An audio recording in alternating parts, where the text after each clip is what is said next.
This is just a little bit of an overview of what I'm going to talk about. I'm going to give you a little bit of a history of how this has been evolving.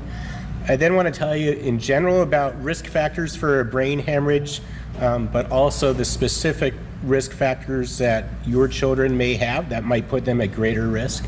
And then I'm going to talk to you about the 6 cases, at least that I know of. I suspect there are probably more, and what we can potentially learn from them so that we can, moving forward, be able to diagnose or identify people that are at increased risk and figure out clinically how to manage these patients. And let me also emphasize, a lot of this material is very new to me, and it is sort of a work in progress, and so I think this is just kind of a beginning, and hopefully as we learn more, we might be able to refine our recommendations. Okay, so historically, I actually learned of the first case of a child with Jacobsen Syndrome who had had a hemorrhagic stroke back at our first conference here in 1998. I have tried several times to contact that family, but they're not, for whatever reason, providing me with information about that. She subsequently, as a result of her stroke as a child, was paralyzed, was in a wheelchair, and died a few years ago in her 30s from complications from her congenital heart disease. And then a number of years went by, about a dozen years, until 2010, I think, when I was contacted by one of the critical care doctors at a hospital in Denver about a teenage patient at the time, female, who had suffered a brain hemorrhage and was in their intensive care unit. So since that next case in 2010, over the last 5 or 6 years, I've learned about 5 more cases. So to put that in perspective, I think it's pretty rare overall among people with Jacobsen syndrome, but if you are the one that's affected, the consequences can be catastrophic. So what about the risk factors for a brain hemorrhage in general and specifically for your child? So there could be, for starters, a genetic predisposition for an anatomically weakened blood vessel, what we call an aneurysm, so a dilation. Just like a balloon, if it keeps blowing up, it can rupture. If you have a bleeding disorder, obviously that can predispose you. There are medications that can exacerbate a bleeding disorder, like specifically you've heard about in Jacobsen syndrome, medicines like ibuprofen that affect platelet function. Blood thinners as well. If your child has heart disease, they may have been on Coumadin or aspirin. Not too surprisingly, if you have high blood pressure, that puts you at greater risk for having a rupture of a vessel and a bleed. And then there are other medications or conditions that actually sort of counterintuitively can predispose rather to thinning your blood to the formation of blood clots. Those blood clots, if they form on the left side of your heart, can go to the brain and cause what we call an embolic and hemorrhagic stroke. The reason why that's so important is that there are commonly used medications like some of the oral contraceptive pills that can increase your ability to form clots, and that could be potentially very dangerous. As you can imagine, any kind of trauma to the head can cause a bleeding in the brain. And then there are other processes that result in inflammation, either infection, like you just heard about, or potentially autoimmune processes that can, again, lead to weakening of the blood vessels and rupture. All right, so what about specifically in Jacobsen syndrome? So it turns out there are at least 2 published studies that I've come across, sorry that this doesn't project very well, just specifically implicating a gene in the region of 11q, in other words, where your child's deletion is, that may predispose to these so-called aneurysms or weakening of the blood vessels. So that first study talks about aneurysms of the aorta, so that is something to be potentially concerned about, but even more relevant is the second study that I have listed, where there's been a study linking 11q24 to 25, that is the Jacobsen syndrome region, with the development of intracranial aneurysms, aneurysms meaning the potential for having a bleed in your brain. I think by now everyone in this room is very familiar with the Paris-Trousseau bleeding disorder, so imagine obviously how that contributes to putting your child at higher risk. And again, remember there are 2 components to Paris-Trousseau. There's, at the newborn period, usually a very markedly decrease in the number of platelets. That tends to get better over time. But as recently as yesterday, I heard a story of a family whose child was needing an elective operation, and they tried to convey this information to the anesthesiologist, who said, well, the platelet count is fine, there's no problem. That is just simply not true. If you look at the protocol that we have come up with. The other component that we have to be aware of is the likely persistent platelet dysfunction. Having said that, it is variable between your children, but we assume the worst, and that's how we have to act to keep them safe. So there are medications, as I mentioned already, that can exacerbate any kind of a bleeding disorder. So if you already have dysfunctional platelets and you take ibuprofen or aspirin that further kind of poisons the platelet function, that could be very serious. And then there's the whole other component of your bleeding system, your clotting system, the intrinsic factors, the proteins that your body makes to help form blood clots. And there are medications that are used that specifically target those factors to thin the blood for various clinical reasons, most commonly among potentially some of your children. If you have a very complex congenital heart defect, sometimes we have to put patients on blood thinners to avoid clotting various parts of their cardiac anatomy, like shunts. Okay, so hypertension. So a lot of people have high blood pressure, including potentially people with Jacobsen syndrome. The most common cause is what we call essential, or what I like to refer to as idiopathic, because it means we don't really know the cause. But there are two specific causes in your children potentially that can cause high blood pressure that need to be identified and can usually be easily addressed. One is a cardiac defect called coarctation of the aorta.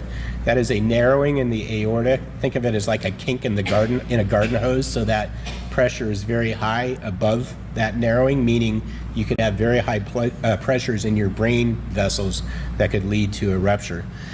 And the other potential contributing factor leading to high blood pressure in your children is kidney disease. And we've already determined that at least 10% of your children have structural kidney defects. And so, again, that's something that needs to be ruled out and could potentially be treated. So high blood pressure in general, and then a couple of unique issues in your children potentially. As I already mentioned, there are other medications that can predispose to the formation of blood clots, oral contraceptives, and that can be very much dose dependent. We'll come back to that. We have seen a few examples of children when they're in a sort of non-physiologic state, like undergoing open heart surgery and on cardiopulmonary bypass. For some reason that we don't understand, that may predispose to the development of clots acutely. Chronic severe illnesses like chronic infection, severe infections, cancers, although thank God we've not seen much of that in Jacobsen syndrome. But there are other physiologic conditions that could potentially predispose your children to the formation of clots. And there are a lot of other genetic causes that can lead to abnormal, what we call hypercoagulation. And as I mentioned, obviously head trauma. So, in this state, I think everywhere now, children riding bicycles have to wear helmets, just sort of common sense things like that. You've heard a lot about infections. Well, one of the consequences of an acute infection is if you have this inflammation, it can cause weakening of the blood vessels. And again, there are other types of disorders, what we call autoimmune disorders, where your own body rejects its own tissue, and that can cause inflammation. And there can be environmental triggers probably that cause this acute inflammatory process in blood vessels in particular. All right, so what I want to do now is tell you about the 5 or 6 cases that I've come across. And for those of you that are listening on the live feed, or anybody in here, if you know of any other cases, please let me know, because I think it's very important and we can still continue to learn a lot more. So I already told you about that first case that I learned about back in 1998. That young lady at the time was about 5. The second case is a young lady who at the time in 2010 was 15 years old. They did not detect an aneurysm. The stroke came on quite rapidly, abruptly. It was spontaneous. She had not been sick leading up to the time of the stroke. She was subsequently found to have very significant hypertension, for which she's still being treated with medications. And thank God she survived, although she had a very stormy course. She's made a near full recovery, but still has some residual paralysis. The third case is a very sad case of a 12-year-old girl in Spain, also in 2010. She had an acute onset of a severe headache and fainted. She was found to have an aneurysm in her brain of about 3 centimeters. She had surgery. The surgery was quite prolonged. That resulted in brain damage that left her in a coma. And tragically, she died shortly thereafter from a stroke and cardiac arrest. The fourth case, also very tragic, occurred just a few years ago in a 24-year-old lady in France. She had been suffering from headaches for a number of weeks leading up to that. She then had an acute event where she passed out. She suffered what was found to be a spontaneous large hemorrhage in the right part of the front part of her brain, but no actual aneurysm was detected. She began to make some recovery, but without recovering some of her basic functions. And then, unfortunately, about a month after the first event, had a second fatal hemorrhage near the brainstem. There was nothing significant revealed on the autopsy. For example, no evidence of any inflammation per se. Of note, whether or not it was relevant, she was on oral contraceptive pills, and for whatever it's worth, she was noted to have very low levels of iron. The relevance of that, I don't know if there is any. The fifth case happened just again a few years ago of a 21-year-old German young lady who actually had pneumonia and infection and inflammation of her heart. On the 22nd of December of that year, she suffered a stroke, although in her case, she had already been in the hospital and she had a heart rhythm problem that predisposed to having clots form on the left side of her heart that then went to her brain and caused a hemorrhagic stroke. And she was actually found to not only have that heart rhythm problem, but she already had, from a different genetic cause, not from Jacobsen syndrome, but a different genetic cause that predisposed her to having blood clots form, and that was known to occur in her family. She was also taking oral contraceptive pills. She has made a partial recovery, but she's still having clearly some issues resulting from that. And then the sixth case is a 5-year-old young man from Holland who was well and then had basically an acute event where he had a massive cerebral hemorrhage. He did require surgery to kind of decompress the pressure and remove that exsanguinated blood in his brain. He didn't have an MRI, but he did have a CT angiogram, which I'll talk about in a moment, and he was not found to have an aneurysm or any other malformations, but he's made a partial recovery, but not back to where he was. And then the last case is a fairly unique case that happened just a few months ago in Boston. It was a little baby who had her first stage of the 3-stage approach surgically for hypoplastic left heart syndrome. In that case, hang on one sec. I'm gonna run out of juice here. Sorry, I forgot I have people plugged in. I don't want to flag out anyway, so wouldn't be timely for this talk, I don't think.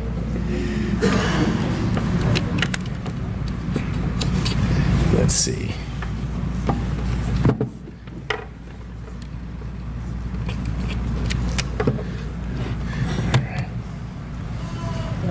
Let's see if I can find a power outlet. Is there a power outlet up here? Do we have anybody from the... Let me just see if I can find a power outlet. I might need an extension cord. Do we have any of the... is there an extension cord back there? I thought there would be a power outlet. It's going to be really close. I just need about 4 feet of wire. Well, I guess I'll just keep talking till this blacks out. But anyway, the seventh case is this little baby who, as part of her first stage surgery for her hypoplastic left heart syndrome, had what we call a shunt. And so there's always concern when you have a shunt put in. Is there electricity up here? Is there any electricity? No, that's the problem. So I got to get back there. Hang on just 1 second. Necessity breeds invention. There we go. That's all we need. That should do the trick. We have the technology. We have the technology. I got that. You got it? Perfect. Okay. And so this is an issue of debate among cardiologists when you already have a bleeding disorder weighing... Oh, what's the problem? That's right. Oh. Duh. Okay. Sorry. Thank you. This is why I need your help. So, the problem in this kind of situation is when you already have abnormal platelets, do you further anticoagulate with another medication which will help to prevent the shunt from clotting, but it puts you at increased risk for bleeding? So in this case, the surgeon opted to start this baby on a blood thinner that affects those intrinsic clotting factors that I told you about. And tragically, about a week later, the baby had an acute brain hemorrhage and passed away after that. So that is the 7th case. All right, so just to kind of summarize what we have learned or about these 6 or 7 cases, in 4 of the 6 cases, it looks like there are multiple potential factors. Most of the cases, with the exception of that baby I just told you about, occurred in older children, which is interesting for a variety of reasons, although we don't understand why. After the baby, the next youngest child was, I think, 12 years old. So if it's going to happen, it seems to be something that's happening later on. It occurs in both males and females. To be specific, 5 females and 2 males, which is right along with the general male or female to male ratio that we know of. It's about 2 to 1 in Jacobsen syndrome. As I mentioned, 6 of the 7 cases occurred after infancy. 5 were 12 and over. 3 were actually in their 20s. That's a little concerning, knowing how many adult people we have here at this conference, to make a note of that. Of the 6 in which we could get information, a potentially contributing factor, and I emphasize the word potentially, was identified in 4 of the patients. 1, I think very clearly the cause was the brain aneurysm. 2 out of the 4 females, coincidentally or not, were taking oral contraceptive pills. 1 of those had that other genetic disorder that predisposed her to having clots or making her hypercoagulable. The 1 baby that I told you about was on a medication that specifically inhibits that intrinsic clotting pathway, so I think that's a very slippery slope to go down, to inhibit the intrinsic clotting pathway when you already have a platelet disorder. So basically, you're knocking out both arms of your overall body's ability to coagulate. And again, in 3 patients, there are multiple contributing factors potentially. So one thing that I'm a little curious about is, why did I go from 1998 until 2010 before hearing of another case? Well, I don't have the answer. Maybe you guys can help me with that, but I have to think at least part of the explanation is just because social media has become so much at the forefront in the last 5 to 10 years that maybe there's just more awareness through the social media. I don't really think the actual frequency is rising. I think I'm just becoming more aware of it. We are becoming more aware of it through social media and just being more connected. All right, so what I want to do is tell you a little bit about the recommendations that I and my colleagues have come up with, at least as of now. And again, these may change, but basically what we want to do is identify proactively anybody that might be at risk. So one issue is whether or not there might be others, perhaps people at this conference, that have that anatomic predisposition, namely an aneurysm. So what you have to do is some kind of an imaging study to identify an aneurysm, and this is the absolute gold standard, and this is what's called an angiogram, but it's not without its risks. It's a type of like catheterization procedure where they have to put a catheter into one of the arteries that goes into the brain, and then they inject contrast material, then they can shoot this special kind of x-ray. It is the gold standard. If you're really, really worried about this, that's probably the best procedure, but it's obviously labor intensive, it's an invasive procedure, and it can have potential risks.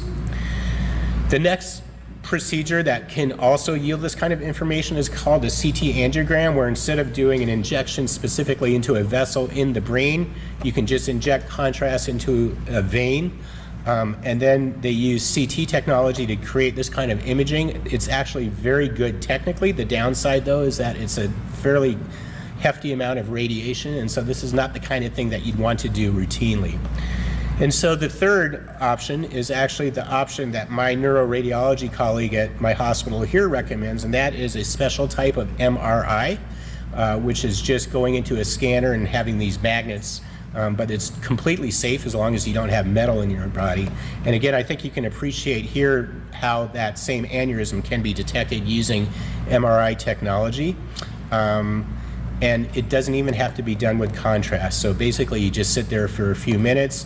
The younger children would need anesthesia, so that's something to consider. But if you take what I just told you and say that it looks like, at least as of now, most of these are not happening till later on in life, probably it's okay to wait till your child is old enough to get this procedure done without needing anesthesia. And at least at our facility, it's very kid-friendly. They give you headphones, they play movies, so they actually can make it into kind of a fun game-type experience while they're getting the images. All right, so this is my last slide. And again, I want to emphasize this is a work in progress. If I talk about this 2 years from now, there may be changes, but this is to the best of my ability in talking to other people where I think we are right now, given this information. One is I personally recommend, based on what I just told you, that all of your children should have an imaging study, specifically an MRA and MRI, if possible, while you're doing it, just for baseline, and potentially serial evaluations as we learn more about whether or not you might be fine at age 15, but maybe at you might be fine at age 5, but maybe by age 25, things can change. I guess another important question to consider is, what if we find something like that before there's been something catastrophic? Well, that's the time then to consult with your local pediatric neurosurgeon, and there are different potential approaches, including an invasive procedure without surgery to potentially clot off or specifically get rid of that aneurysm without actually even having to do a surgical procedure. As you've probably heard in many of these conferences previously, we should make sure that you avoid taking medications in your children that can worsen platelet function for obvious reasons, or as I described about that little baby, to avoid medications that can inhibit the clotting pathways, or at least do that very judiciously with very, very careful serial monitoring. I know you can't control your kids totally, but do whatever you can to avoid head trauma, common sense things like if they are going to ride bikes or skateboards, if they do that kind of thing, if they're able to avoid head trauma, or if they're going to have it, to wear a helmet. I think something that every child needs to have done, and some pediatricians are better than others about doing this, is to get blood pressures checked on a serial basis. And if your child does have high blood pressure, to make sure that they rule out potential treatable causes. But in general, I would very much strongly recommend that if your child has blood pressure, it should be managed medically. And it's not that difficult. There are a lot of different medicines. Every child is different in terms of what they may respond to, but that is very important. For another reason, to add to what you just heard earlier this morning, treat infections aggressively and make the assumption that until proven otherwise, your child might be immunocompromised. At least in one of the cases, chronic headaches could be a harbinger of something bad happening. So what I would say is, if your child is having something in terms of a headache that they've never described before for whatever reason, and I realize that your children aren't always able to communicate that, take that very seriously and be an advocate for your child. If you're that concerned, you take them to the ER. We're going to get this manuscript submitted very soon to be published, and this will arm you, I think, with some leverage to say, don't blow off my kid having a headache. You need to do a scanning, some kind of imaging study. All right, that is the end of my talk, and we are back on time. So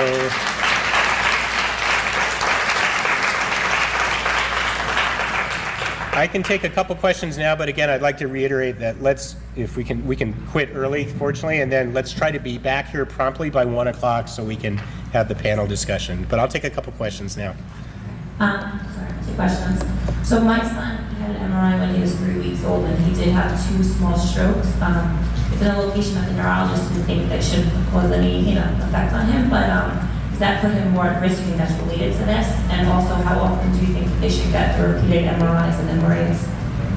Well, I forgot to make the disclaimer. I'm not a neurologist, so I will not answer. No, I'm not a neurologist.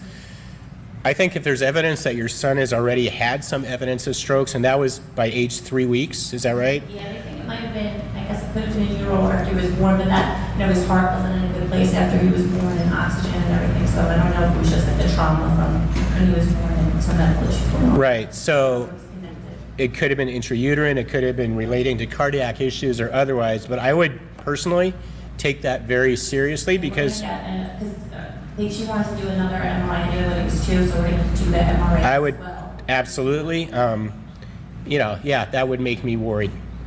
Because how do you know it might not happen again, right? And then how often do you think you would do the MRIs? Just ask the neurologist. Yeah, I would defer that to a neurologist until we learn more. Thank you. Sure. Yeah, Teresa. Can you give her, go ahead, you can walk up to the microphone. No, you need it for the live feed, if you could. We want the whole world to hear your question.